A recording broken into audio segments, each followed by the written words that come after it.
Hello and welcome to today's video. Let's begin. Let's start with ECG, that is electrocardiograph, also called as electrocardiogram. This is an example of an ECG machine, that is electrocardiograph. There are many wires, also called as electrodes, which are connected to the machine at one end and connected to the patient at the other end. And then the recordings of the patient's cardiac activity are traced on a paper like this. So this is how an ECG looks. There are many different leads which gives us information about different areas of the heart. ECG is a graphical representation of the electrical activity of the heart during a cardiac cycle. To get a person's ECG done, we use a machine like the ECG machine which was showed earlier in the picture. Electrodes are attached to the machine and to the patient. 3 electrodes are attached. One is attached to the right wrist, second is attached to the left wrist, and the third is attached to the left ankle. These leads or electrodes which are attached to the patient are called as limb leads. If more detailed evaluation is required, further 6 leads are attached to the patient's chest. These are called as chest leads. When we talk about ECG, we talk about waves, intervals, segments, etc. But in your textbook, only waves are mentioned, so we will stick to that and we will discuss few things about the different types of waves we see in the ECG. This is a diagrammatic representation of an ECG. This is the P wave, which is followed by the QRS complex, which is followed by the T wave. The P wave represents electrical excitation or depolarization of the right and the left atrium. We already know that SA node is the pacemaker of the heart and it generates action potentials. This action potential spreads throughout both the right and the left atrium. So SA node generates action potentials which spreads throughout the cardiac musculature of the atria and leads to atrial contraction, that is atrial systole. So to repeat again, P wave represents atrial depolarization which leads to atrial systole. P wave is followed by the QRS complex. We know SA node is the pacemaker of the heart. It generates action potential which first spreads throughout the atrial musculature and causes atrial depolarization which leads to contraction of the atria and produces the P wave. We have already read this. This action potential then reaches the AV node and through the AV bundle and the Purkinje fibers, the action potential spreads throughout the ventricular musculature and causes ventricular depolarization. This leads to ventricular contraction or ventricular systole. This ventricular depolarization is represented by the QRS complex. So QRS complex represents depolarization of the ventricles which leads to ventricular contraction, also called as ventricular systole. And finally the T wave. T wave represents repolarization of ventricles, that is return of ventricles from excited state to normal state. The end of T wave marks the end of systole and beginning of diastole. Let's look again at this ECG. This 1, 2, 3, AVR, AVL, AVF, V1, V2, V3, V4, V5, V6. All these are different leads. Now look at the bottom of the ECG. By counting the QRS complexes, we can determine the heart rate of the patient from the ECG.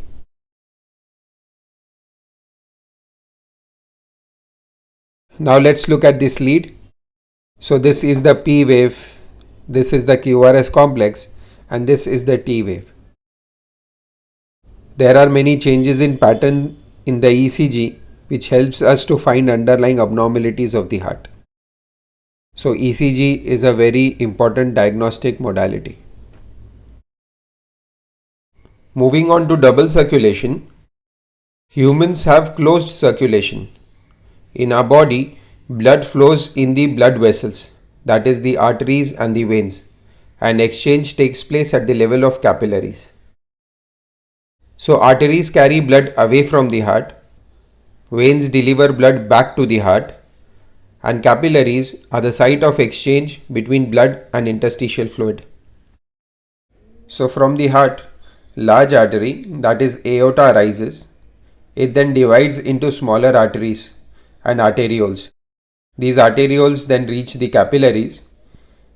Capillaries then lead to venules, which lead to larger veins, and finally the vena cavae, that is the superior vena cava and the inferior vena cava, which drain blood back into the heart.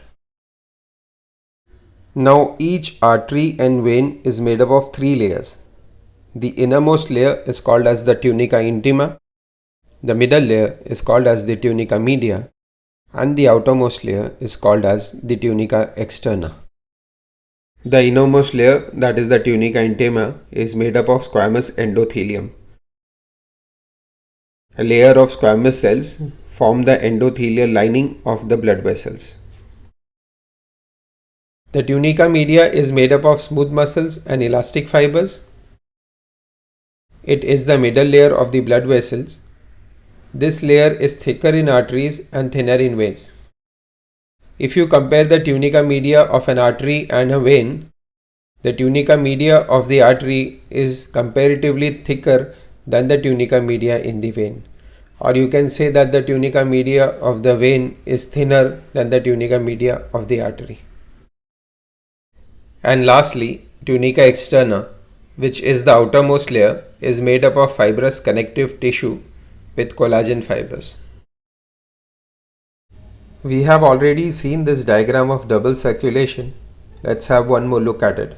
It has two circuits, the pulmonary circuit or the pulmonary circulation and the systemic circulation. Deoxygenated blood from the tissues of different parts of the body is collected by venules, veins, and then the vena cava, which empties in the right atrium. From the right atrium, this deoxygenated blood goes to the right ventricle. Right ventricle then pumps this blood into the pulmonary artery. Now pulmonary artery takes this deoxygenated blood to the lungs. Blood gets oxygenated in the lungs. This oxygenated blood is carried by the pulmonary veins into the left atrium. So the pathway of deoxygenated blood going from right side of the heart to the lungs by the pulmonary artery and oxygenated blood coming back to the left side of the heart by the pulmonary vein make the pulmonary circulation. Now the oxygenated blood reaching the left atrium goes into the left ventricle, which pumps this blood into the aorta. The oxygenated blood entering the aorta is carried by a network of arteries, arterioles and capillaries to the tissues. So this blood delivers oxygen, nutrients and other essential substances to the tissues. And from the tissues it takes carbon dioxide and other harmful substances away for elimination. So this deoxygenated blood is then collected by a system of venules, veins and vena cava, which empties this blood into the right atrium. This is the systemic circulation. So we have a pulmonary circulation and a systemic circulation. So humans have double circulation.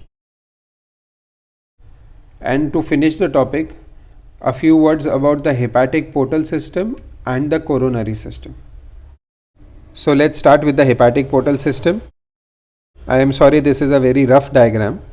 This is the liver, esophagus, stomach. These are the intestines and spleen. So many veins drain blood from different parts of the GIT. For example, superior mesenteric vein, inferior mesenteric vein, etc. At your level, you need not know the names of the veins, but the veins from different part of the GIT, they meet and then they form the portal vein. The portal vein takes blood to the liver. This blood goes through the liver and then comes out into the hepatic veins, which drains into the inferior vena cava. This hepatic portal system is a very important system. The nutrients which are absorbed by the gastrointestinal tract are first taken to the liver. Liver then utilizes these nutrients as per the requirement of the body. Either it stores it or uses it as per the need of the body. And from the liver, blood is delivered back to the systemic circulation. Hepatic veins drain the blood back into the inferior vena cava. So this is the hepatic portal system. And lastly, the coronary system. So these are the coronary blood vessels. The coronary blood vessels are the blood supply to the cardiac muscles in the atria and the ventricles. So to repeat again, the coronary system of blood vessels provides blood circulation to the cardiac musculature.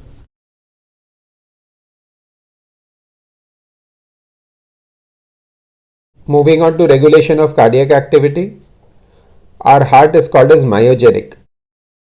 So what do you think is the reason why the heart is termed as being myogenic? Let's break down the word myogenic. Myo means related to muscle and genic means originating or arising from. So the word myogenic literally means originating or arising from the muscle of the heart. This term is used for heart because our heart can initiate contraction and maintain its contraction without any external stimulus. This is because of the nodal tissue of the heart. The nodal tissue which is present in our heart helps the heart to do this. So we already know that the SA node generates action potentials. This action potential spreads throughout the heart with the help of the nodal tissue. From the SA node, the impulses go to the AV node, bundle of his Purkinje fibers, and the impulses spread throughout the atria and the ventricles. And once the contraction is completed, the SA node fires again and the cycle keeps on repeating. So in absence of any external stimulus, the heart can keep doing this. That is why it is called as myogenic. It can originate and sustain its own contraction. Let's compare the cardiac muscle with some other muscle of our body. For example, if you need to move your thumb, impulses start from brain and motor neurons carry these impulses to your thumb. And then you can move your thumb in whichever way you want. If this nerve, which carries the impulses from the brain to the thumb, gets damaged, the impulses does not reach the thumb and it becomes paralyzed and there are no movements. But the cardiac muscle can initiate its contraction and rhythmically contract regularly without any external stimulus. That is why it is called as myogenic. This does not mean that our brain cannot control our heart. Our CNS can moderate or change the cardiac function. It does this with the help of the autonomic nervous system. Now let's see how the ANS, the autonomic nervous system, regulates cardiac function. In the chapter of breathing and exchange of gases, we studied about chemoreceptors, which reported changes in carbon dioxide and hydrogen ions. Similarly, our body also has baroreceptors. These baroreceptors can detect changes in blood pressure and blood flow. They send signals to the vasomotor area, which is present in the medulla. This area can moderate cardiac function through the autonomic nervous system. The autonomic nervous system has two components, sympathetic nervous system and parasympathetic nervous system. The sympathetic nervous system increases heart rate and it also increases strength of contraction of the heart. And the parasympathetic nervous system decreases heart rate. The sympathetic nervous system and parasympathetic nervous system get activated in different scenarios. For example, during exercise or increased physical activity, the sympathetic nervous system gets activated and it increases the heart rate, increases the force of contraction of the heart to provide more blood to the working muscles.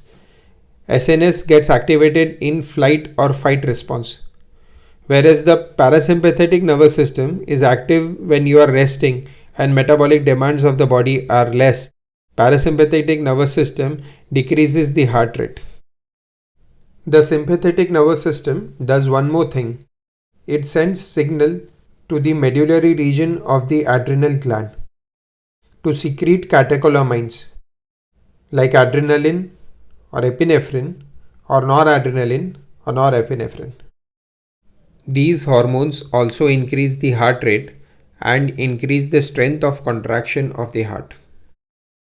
Now, when heart rate increases or strength of contraction of heart increases, the cardiac output will increase.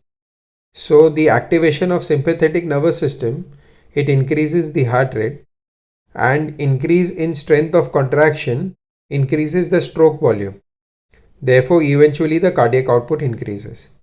On the other hand, parasympathetic nervous system decreases heart rate and therefore it decreases the cardiac output. So sympathetic nervous system increases cardiac output and parasympathetic nervous system decreases cardiac output. And the catecholamines secreted by the adrenal medulla increase the heart rate and the strength of contraction. Therefore, they also increase the cardiac output. So let's revise this with the help of a diagram.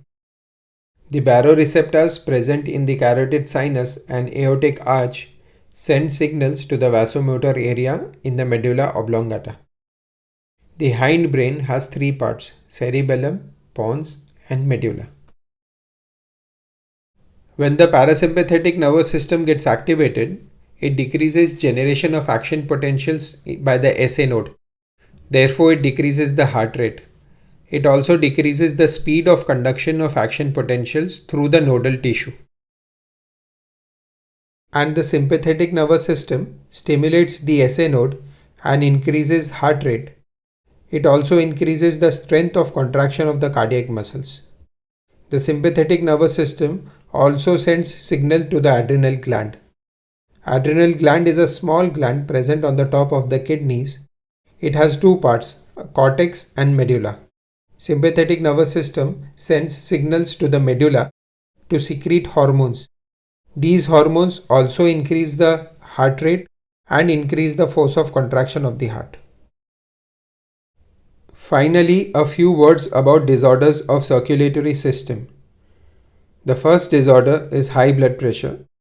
Medical term for high blood pressure is hypertension. So what is the normal range of blood pressure? The normal range of blood pressure is 120 by 80 millimeters of mercury. 120 is systolic or pumping pressure and 80 is diastolic or resting pressure. The device to measure blood pressure is called as sphygmomanometer. So this is the sphygmomanometer. This is a cuff which is put across the arm of the patient. This cuff is then inflated with the help of the pump. Mercury inside the sphygmomanometer rises when the cuff is inflated. The pressure is then slowly released and the cuff starts to deflate and the mercury starts to fall. With the help of a stethoscope, arterial pulsations are heard and first the systolic pressure and then the diastolic pressure is recorded. In this pic also we can see that cuff is put across the arm of the patient and his blood pressure is being recorded. So normal blood pressure is 120 by 80 millimeters of mercury. High blood pressure or hypertension is when systolic pressure is more than 140 millimeters of mercury and diastolic pressure is more than 90 millimeters of mercury on repeated checks. Hypertension is a serious condition. It can lead to heart diseases.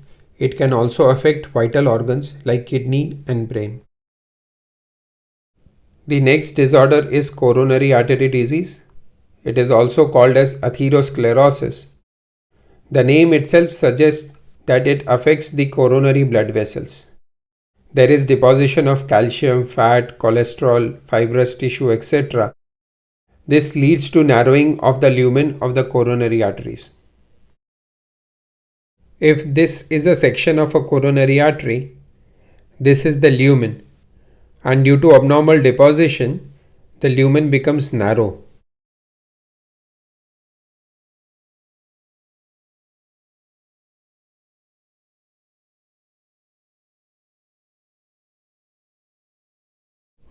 This affects the blood supply to the cardiac muscles. Next is angina, also called as angina pectoris. Angina pectoris is a symptom where a person experiences acute chest pain. This occurs when there is not enough oxygen supply to the heart muscle. Angina pectoris can occur in any age, but it is more common in middle-aged and elderly people. It occurs due to conditions that affects the blood flow. For example, a person suffering from coronary artery disease, that is atherosclerosis, can experience the pain of angina pectoris. And finally, heart failure. The heart is said to be failing when it cannot pump blood effectively enough to meet the needs of the body. It is also called as congestive heart failure. Let's look at this diagram of circulation again. We know that left ventricle pumps oxygenated blood into the aorta, and this blood then reaches different tissues of the body. Our cells constantly need oxygen, nutrients, etc. to function. This demand of our cells is met by the heart by continuously pumping oxygenated blood. When the heart cannot maintain the supply according to the demands of the body, we say that the heart is failing or there is heart failure. When heart is not pumping blood effectively, there is accumulation of blood before it. It is like a traffic jam. So this results in increased fluid accumulation in the lungs, which is also called as pulmonary edema. In your books, the word congestion is used to explain increased fluid in the lungs.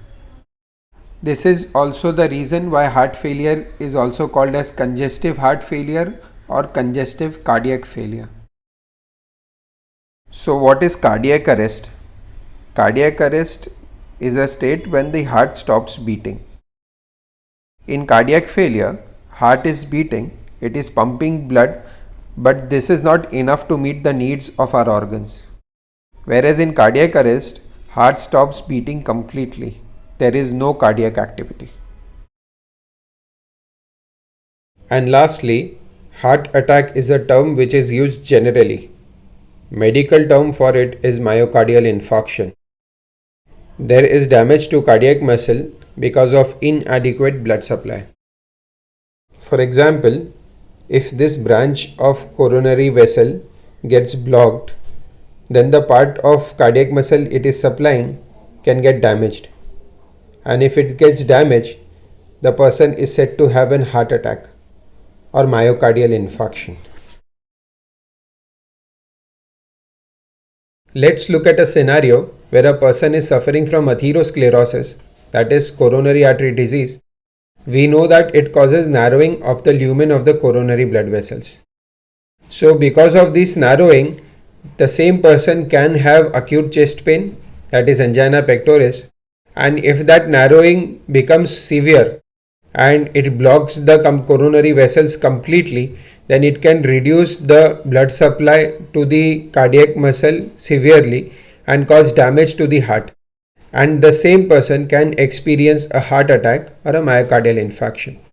So all these conditions are interrelated. So this brings us to the end of the chapter. In the next video, we will discuss few MCQs related to this chapter. Thank you for your patient hearing.